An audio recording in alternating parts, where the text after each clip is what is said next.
Marthea Pitts, the MSW coach, and I am going live to ask the question, what qualifications don't you meet, right?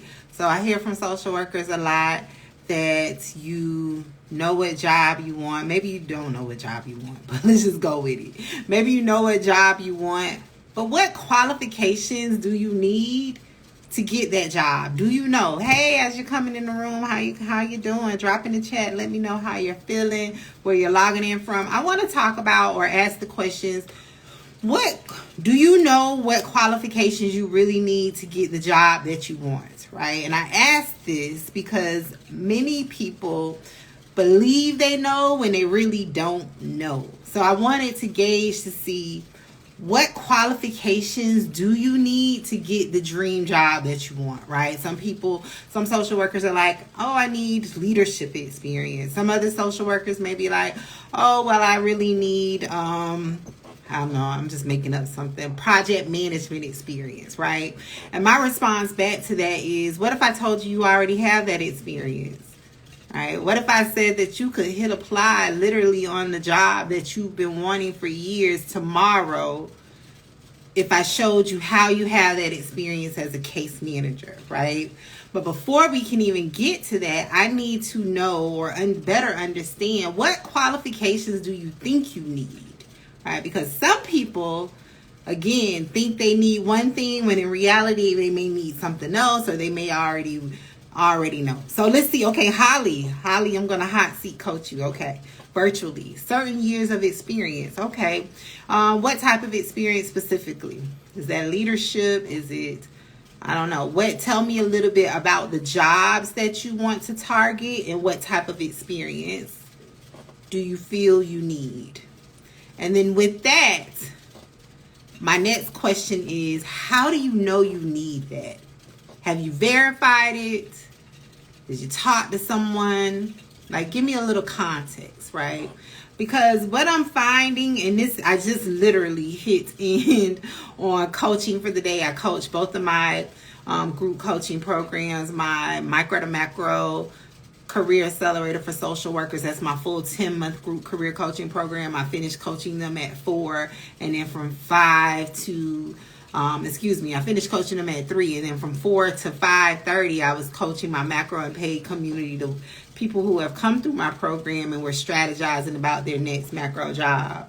And we were talking about largely around confidence. Someone was sharing their win for the week about how their confidence has increased now that they better understand what qualifications they have that can really aid them in getting the job they want. And I was like, let me go live to ask, what qualifications do you all think you need to meet? Okay, changing for better. I have a BSW, but I applied for a quality improvement position, non-clinical. I'm in the process of applying to grad school. What type of job are you going for changing? And if you're just coming into the room, drop in the chat and tell me what qualifications you do not meet for the job that you really want, right? So maybe it's, I don't know, I'm going to make up something. Public speaking. Maybe you think you need leadership experience. Someone said they needed years of leadership experience. My question about how many? Why do you think you don't have that now? Because what I was sharing with my participant earlier, I was like, what she shared about the boost to her confidence coming from better understanding how she really does qualify with her case management background for the job she wants. I was like, I always try to say that verbally to you all, but I really can't teach you that or show you that until we're like sitting on Zoom and I show you on paper. So like, her discovery of that came from me sitting in a one-on-one session with her and showing her on paper where her qualifications are within her case management background. Okay, so Changes says, I don't think I'm qualified for the job though. So it's a quality improvement position. So is this quality improvement regarding like the type of programs you worked in as a non-clinical social worker? And if you want to come on and be coached, if you're camera ready, you can send me a join request and we can hot seat coach. I'm in a coaching mood because today is coaching. Sunday is coaching day for both of my programs. Okay, changing for the better. Curious, what is non-clinical QA? Yeah, that's my question. What is non-clinical QA? And social worker says like policy grant writing or something else. And maybe for a non-social work related program, is it like monitoring of files? Double, like reviewing people's work? Is it, give me a little more detail. And then again, if you want to be hot seat coach, send me a request. You can come on camera. We could talk about this thing and I can show you where you have experience. But for everyone else, I wanted to talk about why you feel you don't have the experience you need to get the job you want. And then with that question, I want you to really sit and think deeply about, is this a fact? Like, did you read a job posting? Did you talk to the hiring manager that told you you don't qualify for the thing? Or are you going off of like secondhand information? Or are you going off of a feeling? I feel like I don't qualify. All right, that's really what I want to get to. Do you know for a fact that you do or do not qualify? And so once Changing drops that in the chat, I can use her example. I'm sorry, I don't know your pronouns, but I can use their example. But I'll give an example based on what I think she's talking about. So an example of that is, and I'll use it in case management terms, right? So let's say you're applying for a quality assurance role in your local non-social service organization where you're responsible for monitoring the case files of other case managers, right? Your experience that you could use for that position is the fact that you have monitored your own case files, right? Because if you have a whole QA unit at your organization, that means that they're having you on some level do desk audits of your files, right? Also in that, another experience is maybe you've seen issues amongst your teammates where everyone is doing this thing wrong, right? And I'm so far removed from case management. Okay, maybe everyone is doing their intake process on the 26th hour when it's supposed to be done on the 24th hour. And you notice this thing, even though it's not a part of your job duties, it's not a part of your job description, it's not in your job title, but you notice everybody on your team is doing it on the 26th hour, but you know, based on the policies that's over your program, you're supposed to do it within 24 hours. So you create some type of one-pager. Heck, it can be very informal. Maybe you went to all of your teammates informally and was like, hey, I found a way that we can really improve our performance by just making certain that we get our people in within the 24-hour time frame as opposed to taking 2 extra hours to do the intake, right? That's QA. You identified a problem, right? People are not doing it within the 24-hour time frame. You then created a resolution to the problem, which was, I need to create a one-pager for my team, or I need to provide them with training. Training doesn't always have to be formalized training. It doesn't have to be you sitting in the room with a sea of people. It could be one-on-one. You then provide training to them on the thing, and then you come back and you assess their learning. You come back, and again, this could be with your OG co-workers, or it can be with the people that you're training as new hires. You come back, and a week later from there, you're like, okay, how are you doing with the 24-hour compliance of the intake? How is that working for you? If they're like, oh, well, I'm really struggling with getting out my appointment letters, and then you teach them a process to streamline getting out their appointment letters. That's all a part of quality assurance. You identify the area of issue, the issue area, and then you troubleshoot it by either creating a new system or a process or retraining on the existing system and process. How many of y'all do that as caseworkers, case managers? You do that. When they hire new staff and they assign them to you to train, that's quality assurance. Because you're making certain that they're doing what they're supposed to be doing. So that's one example. Strange says their thing is process improvement. How many years of process improvement experience do you need, Strange? And what do you do currently? Let's use you as an example. If you're just coming in the live, if you want to be hot seat coach, if you want to come on live with me, if you want to be camera ready, send me a join request by hitting the camera button at the bottom with the little plus sign. I'm in coaching mode. I've been coaching all day. And so what we're talking about is, what qualifications do you need to get the job that you want? Okay, so Strange says process improvement, they need 3 years. Okay, I might need a little bit more from you, but how many years have you been in case management, and what type of job are you wanting? Tell me that, and I'll give some examples. Liz says supervisory experience. Okay. What do you do now? Are you in a typical case management job? Again, when you see supervisory things, you don't have to have like the formal job title as a supervisor. All of us as case managers, we have trained new staff. That's supervisory experience, where you are doing the training and development. You are letting them shadow you. Heck, a lot of y'all have to create the training plans for the new people because they just throw them to you and you're like, okay, what am I going to do with this new person? Day 1, I'm going to let you shadow me. Day 2, and then also in that, you're giving them their schedule for the day because you're like, okay, at 12 we take our lunch. At 4 p.m. you go off, you get off, right? So it's training responsibilities in that without having the technical title of a supervisor.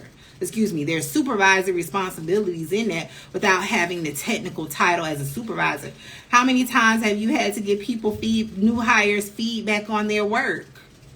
That's what we have to do when they're shadowing us. You're telling them, oh, well, you could do that a little bit different or do that better, and then giving them feedback on the thing.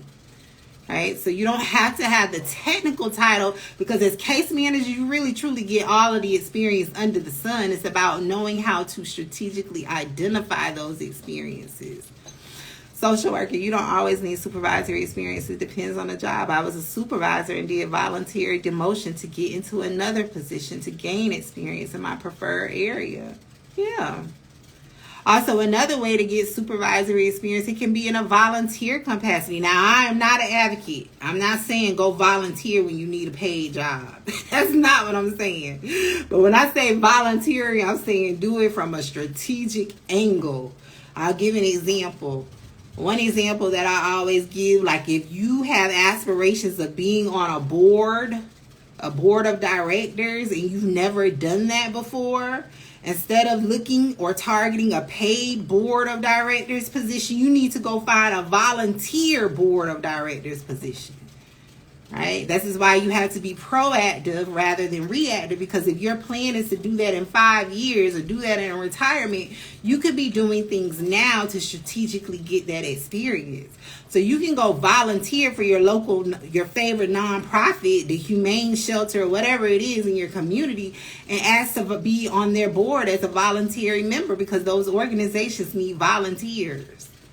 Right? And so then you start getting the experience you need from leadership, from fundraising and development, from voting in key leaders and executive leaders, right? It's all about proactiveness, if that's a word. I don't know.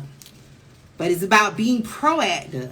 That's why I always talk about career planning, meaning we need to be thinking 5 steps ahead rather than after the fact.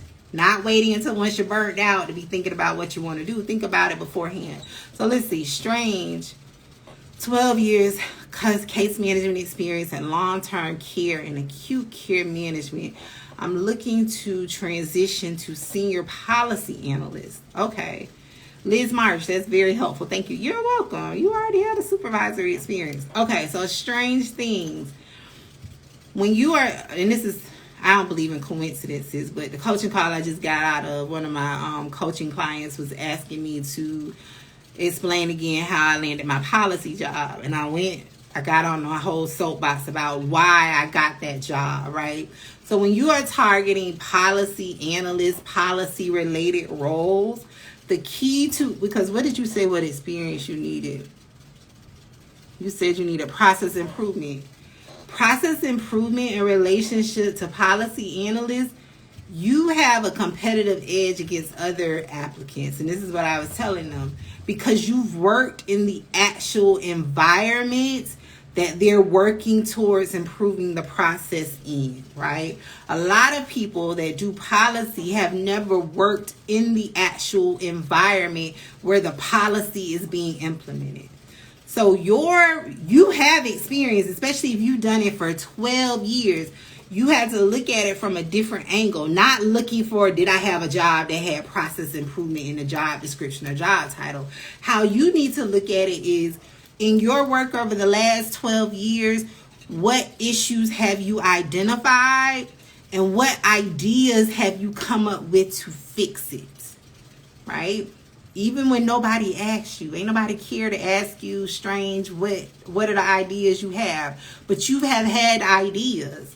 That's process improvement, right? You may even have gone a step further where you're like, you're telling your supervisor nobody's doing the thing, but you're like, this really will help streamline continuity of care for my patients. So I'm going to start doing X, right? And you start seeing better outcomes for your patients, maybe because you implemented, I'm just making up something, maybe because you started implementing a education component to your long-term care plans, where you bring in a specialist who's teaching your patients about how to better care for their parents in the home. I'm just making up something. I'm not medical social work. I've learned from the medical social workers, right? You have done process improvement informally, and that is what makes you qualified, right? And that is what you highlight on your resume. A lot of the times people get caught up in the formal job title and the formal job description saying the thing that they want to do, when it's about how you position yourself on paper and how you market yourself in interviews. So going a little further, in an interview, stranger, you should be talking about the issues that you've seen firsthand. You should be referencing what are other states, other cities that work around long-term care. What are some of the best practices they're using that your hospital could possibly start implementing? You have to educate yourself on the thing, which I'm sure you already know. I'm sure you already use it in your day-to-day work for 12 years in the game. Oh, you said that makes so much sense. I'm glad it does. Thank you. Right? So the question today is, what qualifications do you not meet? I'm hot seat coaching people and telling them how they have the experience. If you want to come on and be coached, click the little camera. I don't know why y'all acting shy, right? But click the camera if you want to come on and be coached. But I really want you to start understanding that you have the experience to get the job that you want. It's just about understanding what experiences you have that are valuable to employers. This is the part that people miss, right? So many times social workers like, I just need a resume written for me. You need way more than that, because you don't know what experiences you should be pushing to the employer, right? So example, if you're interested in process improvement, and this is for an organization, a position that's just doing long-term care, nobody's talking about case management work, and you come on your resume and in your interview talking about a biopsychosocial exam, they're going to throw your resume to the side. You're not talking about the thing. All right, so you first have to be able to read and interpret the job description. May, 3 years of program development, coordination, and/or administrative research. What do you do currently, May? So that's the requirement that you need to meet. What do you do currently? What's your case management role? Tell me, and let's hot seat coach it.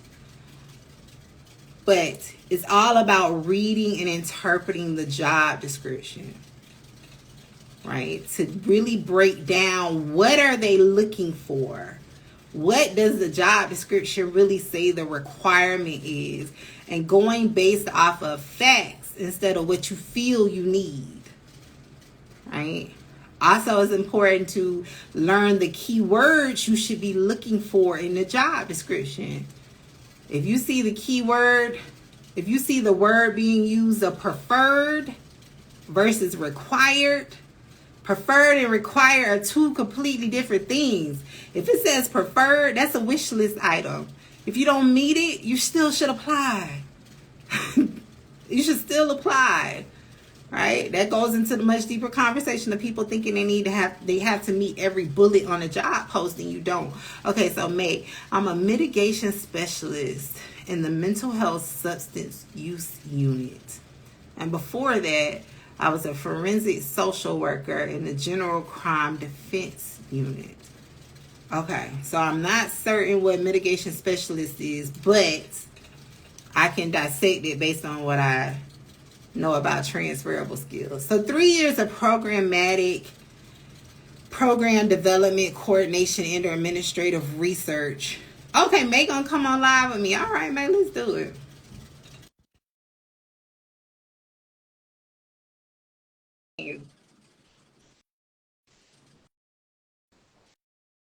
Let me try again. Hey, Hi. look at you. First of all, congratulations for taking the brave, bold step. I love it. So let's talk about this mitigation. Tell me what that job is first, and then what you do. Yes. Okay. So, how do I describe this? So, I work for a public defender firm. So pretty much, I started working there back in 2020 as a forensic social worker. So as a forensic social worker, I was doing a lot of like written advocacy. So I would pretty much have a caseload, and I would collaborate with attorneys on clients' criminal cases, and I would write a report about like their background history.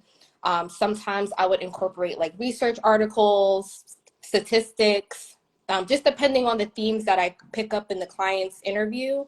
And I would pretty much use that information to help support the attorney's um, advocacy efforts towards the case. So I was doing that. And then I recently transitioned into a more specialized role at the firm. So now I'm a mitigation specialist for the MICA unit. So the MICA unit is pretty much like the mental health / substance use unit. So now I pretty much collaborate mainly with one attorney, and we advocate for cases to be transferred into treatment court. So now a lot of what I do is just like interfacing with like the treatment court judge, the DAs. There's a court monitoring program that we communicate with a lot. And sometimes I have to pretty much, as I'm talking about this, I know you're like, you're already doing this. I'm coordinating the treatment plan. So I'm like using programs within like the local community. And we're just like, hey, judge, like this is the plan that we have for the client. Can they please be released from Rikers? Or like, can they, please have your case heard in this court part, or whatever it is. They'll plead guilty under the conditions that they do the treatment plan, either myself recommends or the court monitoring program recommends. And once they take a plea in that court part, pretty much we're just kind of overseeing, just making sure that the programs are doing what they're supposed to do. So like if a client has an issue with the program, like one example is like my client didn't have a therapist for like 3 months. So I was like reaching out to the program like, hey, what's going on? Like my client hasn't had a therapist. And it just got to the point where I was just like, listen, if I don't speak to someone, either I'm taking my client out of this program or I'm escalating the issue. And magically they get a new therapist. So it's like stuff like that that I have to like go through just to advocate to make sure that like my clients continue to have like quality care while they're, handling their case in that court part. Mm-hmm. That's what I did. Okay. And so the role you're interested in requires 3 years of program development, coordination, and administration. So you already said what I was going to say. You already have the experience, right? So let's go back to you talked about how you have to research for the lawyers. Yes. That's your administrative research piece. You are not up there researching for fun. Right. You're researching because somewhere in the law, policy, regulations that govern this work that your organization is doing or whatever the lawyers are doing requires that you all provide a specific set of services and support. And in order to do that, the lawyers need certain information to ensure that they're providing whatever they need to do for the people. Also, with the program development and coordination piece, you named it. right? So you see, because you already like, I already know what you're gonna say. That's because y'all be overthinking it. You take it too literal, right? Yeah. But you're right. When you're coordinating those programs out and you're identifying the programs, you're coordinating them, you're establishing collaborative partnerships with them, you're making certain that your people get a direct referral. You're not just blindly sending them over there and then the people don't see them and they put them on a wait list for 2 years. They ain't got 2 years. I need a referral today. I need them to see someone today or tomorrow. I need to be ensured that they're going to get housing because this is contingent upon their release. That's program development, right? Mm-hmm. Because you are making certain that all of the systems, all of the key players are clear about what their roles are in order to support the outcomes of your program, right? You don't have the formal job title, program development manager, any of the things, but that's what you're doing. You are creating something that did not already exist. Mm. There's no collaborative partnerships. These organizations are not talking with each other. So I have to bring them together. That's part of my role. Also, when you talked about, there was something else, program development coordination. Okay, I hit all of them, but you're doing that work. You're doing the work. So how many years have you been doing with the work that you just talked about? I would probably say like 2 years. Like in total, I'll make 4 years at this public defender firm. Okay, May. Well, you can hit apply on the job that you want. You may even be overqualified, but you should still hit apply. I probably am because they only ask for a bachelor degree and then the 3 years of the professional experience. And, you know, as a social worker, I have a master's degree, I'm licensed, and I have the professional experience in the field. So can you tell me a little bit? I think you just did, but tell me again. Can you tell me a little bit more about this job that you're wanting to apply for? Yes. What do they do?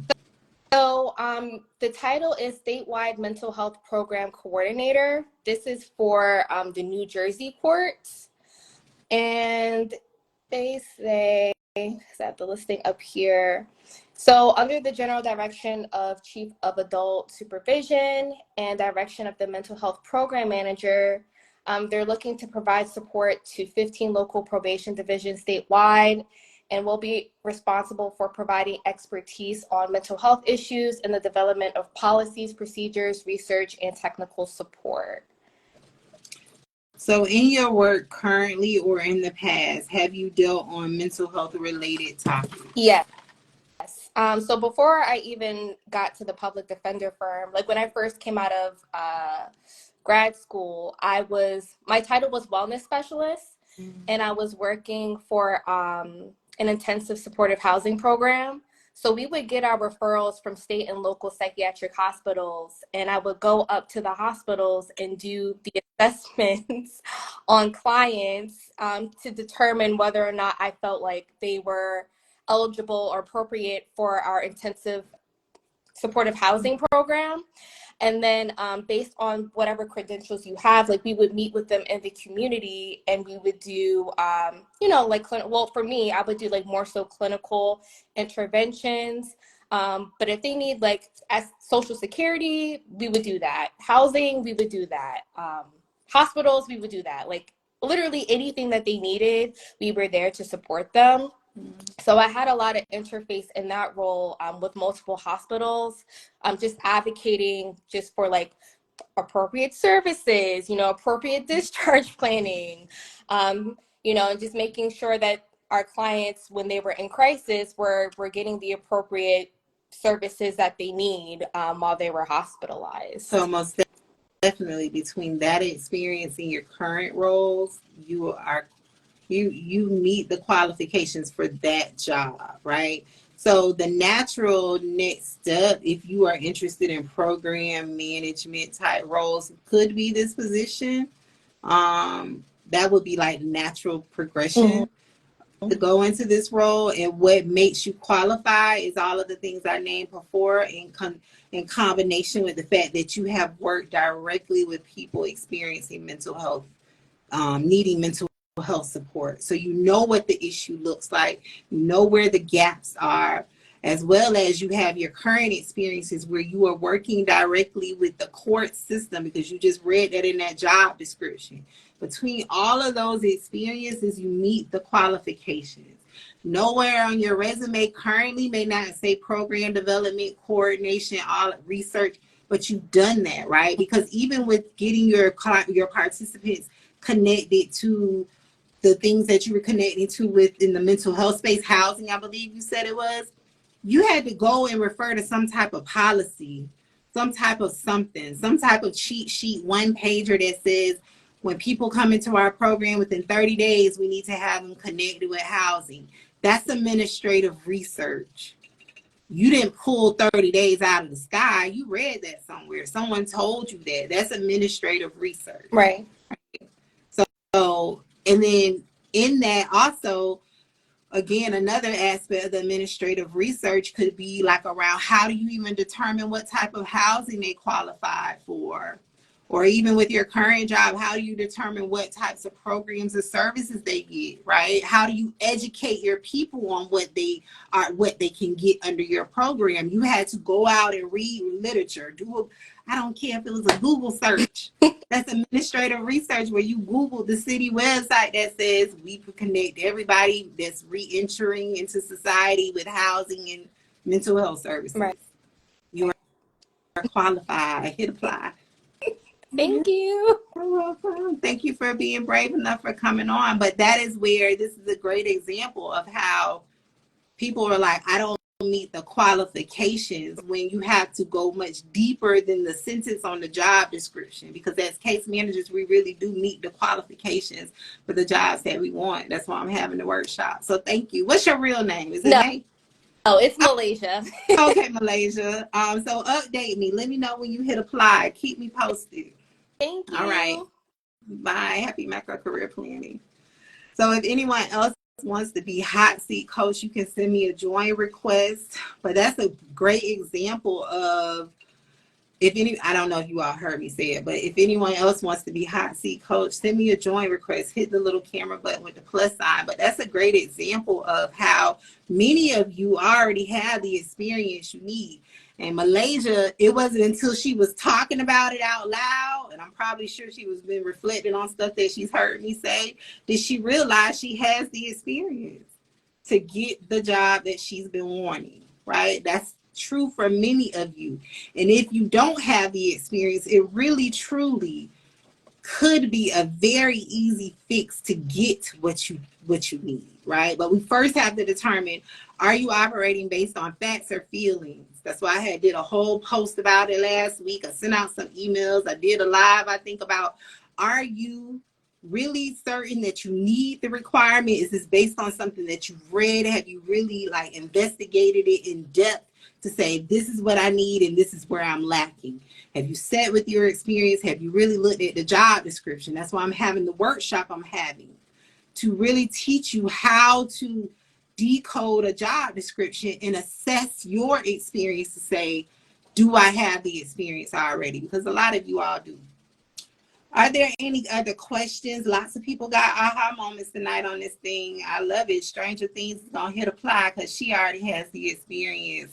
Who was the other person that said they needed supervisory experience? I'm like, you've already done that. Liz said that was very helpful. Are there any questions? Any questions? Anybody else wants to be hot seat coach? Send me a join request. You can hit the little camera with the plus sign. Or drop in the chat and tell me what experience, what qualifications you think you need in order to get the job that you really want.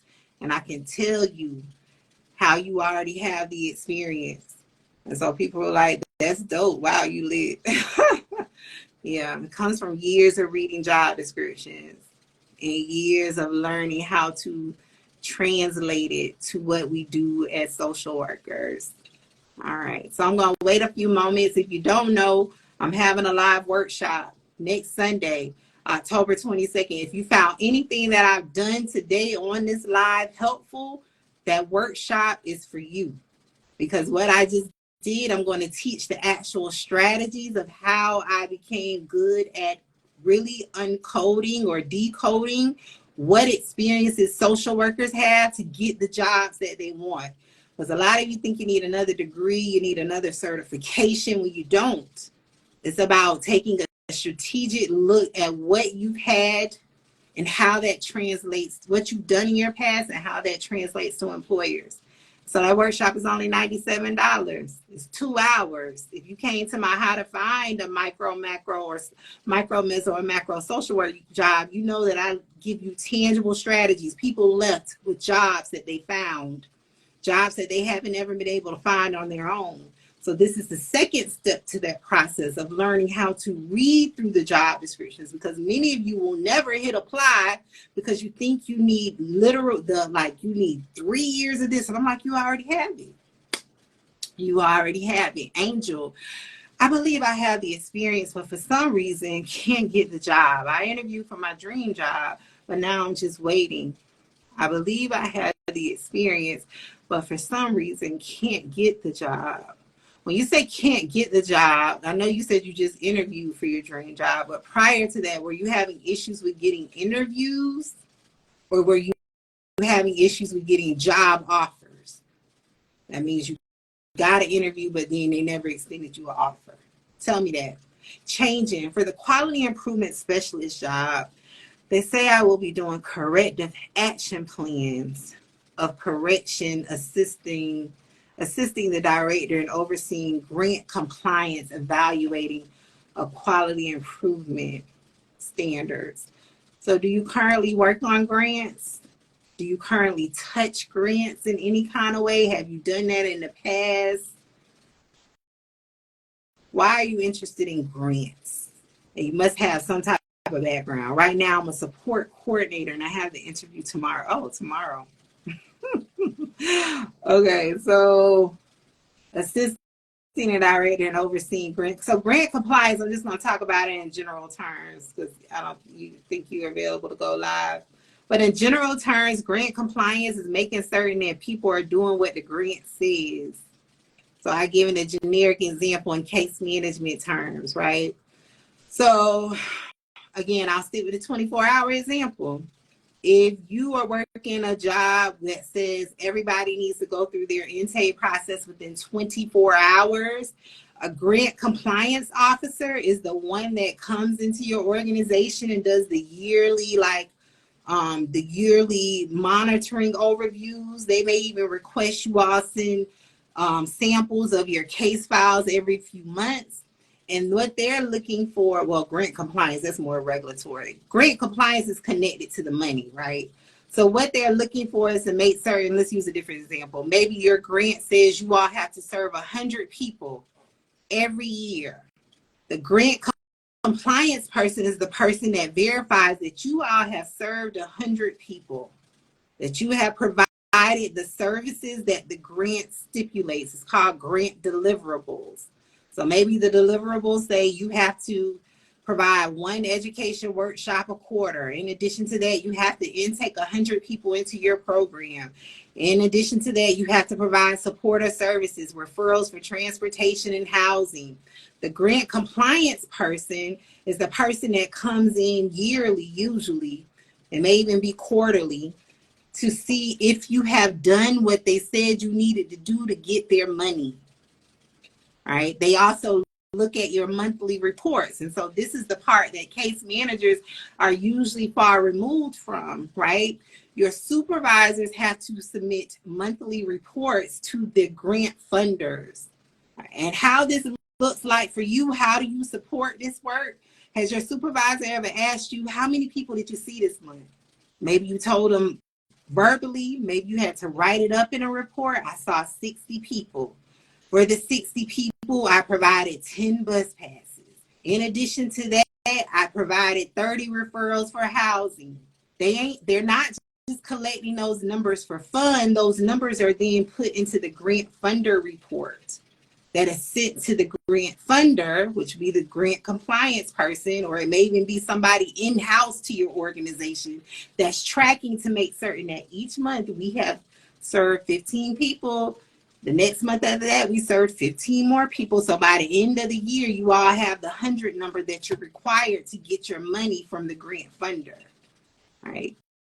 Grant compliance is tied to dollars, so they need somebody to help track that.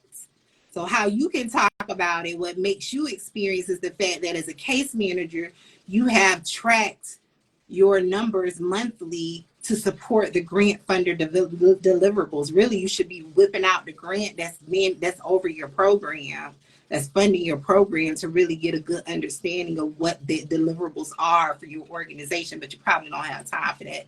I would do it tomorrow at my desk at work before I go to my interview. Dig up the grant funding write-up to see what are the deliverables for your program so you can speak to that in your interview. All right. Let me know if that helps.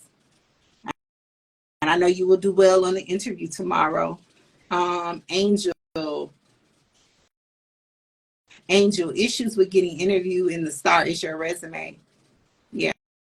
It's your, now I'm a clinical supervisor job, but it's your resume. You don't understand what experiences you have that appeal to the employer that you're targeting. You need to be in my workshop that's going to be next Sunday, 10/22, how to decode social work job descriptions.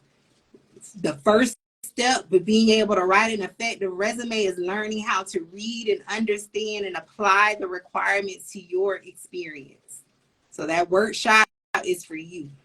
I will teach you the process of that because you are not doing that effectively on your resume. That's why when employers look at your resume, it's not connecting for them. The dots not connecting.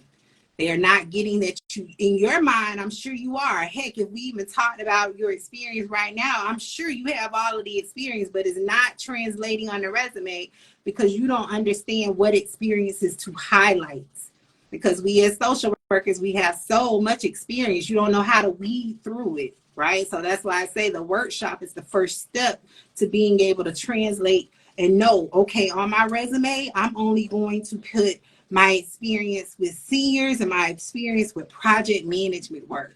Because in this job post, all they're talking about is project management work for seniors, right? And then you probably don't even know, this is for everyone, what your work has looked like as far as project management. You probably go into it thinking like, oh, I need a project management certification. No, you don't. When you manage a caseload, that's project management. But in order to know what aspects of managing a caseload appeals to the employer, you have to understand how to read the job description. And that's what I'm teaching in the workshop.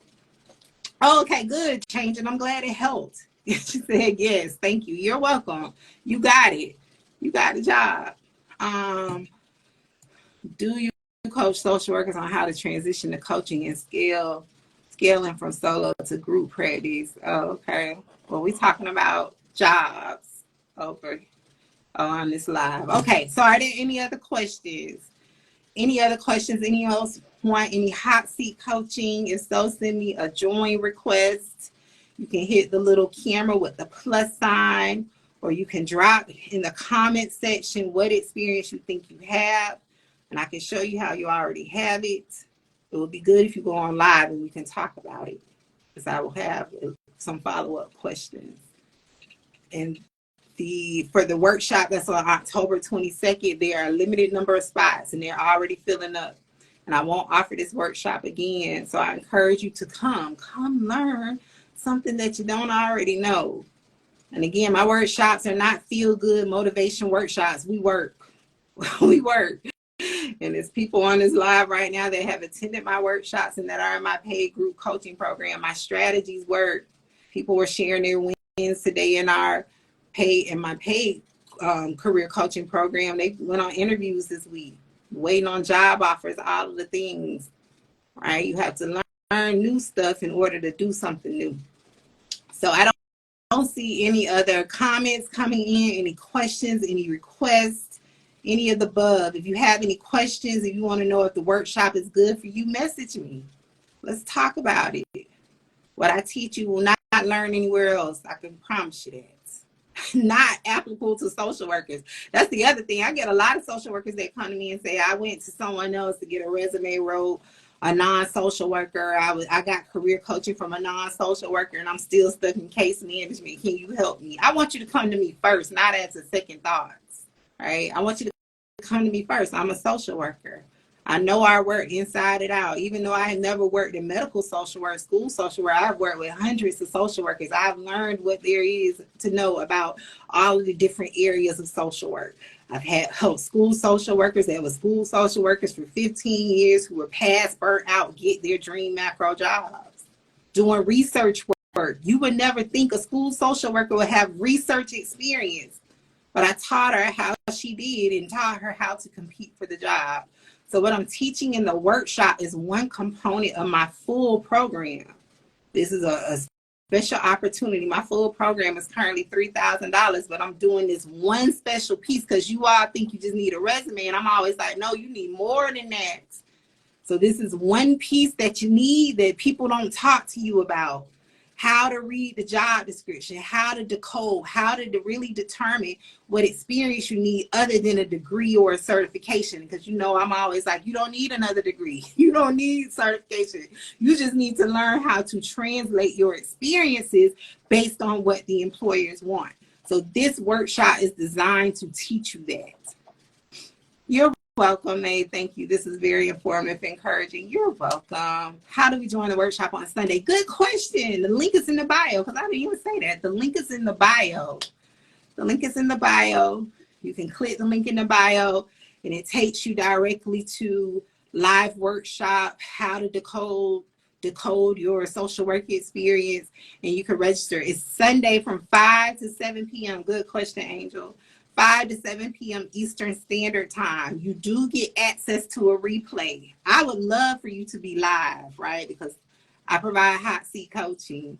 I would love for you to be live. I would love for you to be in the environment. But if you need to watch the replay back because you already have something pre-planned, you will get access to the replay 24 to 72 hours after the workshop. And then you will have 7 days from the time I send the replay link to watch it back. Right?